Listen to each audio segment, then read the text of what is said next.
I've got a little programming language for you. It's the programming language of assignment and sequential composition.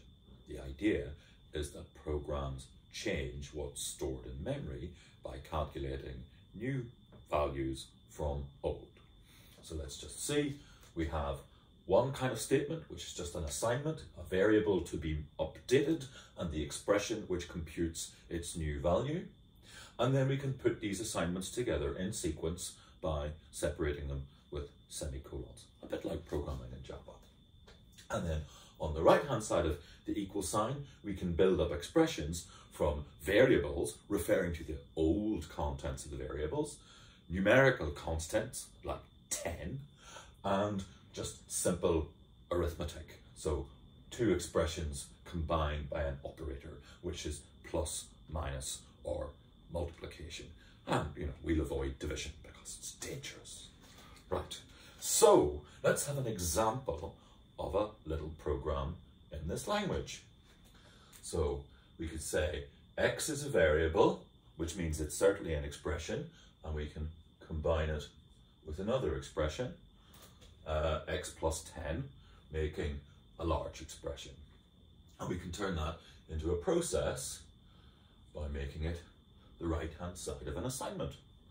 And then perhaps I can write a semicolon and write another assignment after it. So that's a process. You could think of it as the process where x takes 10 pence from y.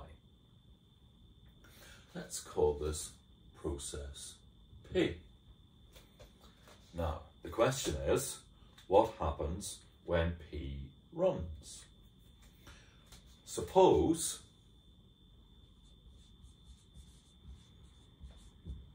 now that x is 40 and y is 60, then P runs.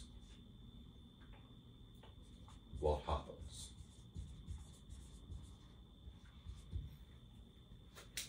We can make what you might think of as a memory access log.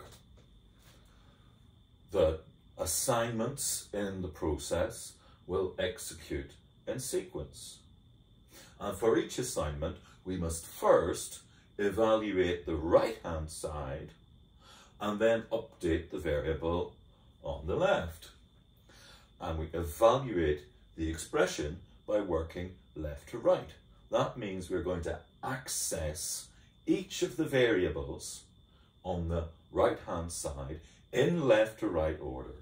So what will happen is that P will read that x equals 40. Let's say P reads x equals 40.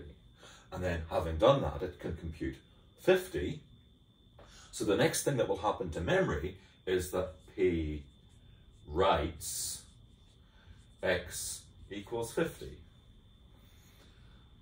What happens next? P reads y equals 60. And finally, P writes y equals 50. So they both end up with 50. That's to say, the outcome is the final valuation of the variables. That's x is 50, y is 50. So what have we seen? We've seen that the execution of a process gives rise to a memory access log. We evaluate the assignments in sequence. We work left to right through the expression, reading variables, and then we write the variable on the left-hand side. So if we know the starting values of the variables, we can predict the outcome, the final valuation of the variables. Now, the fun starts when there's more than one process executing at the same time.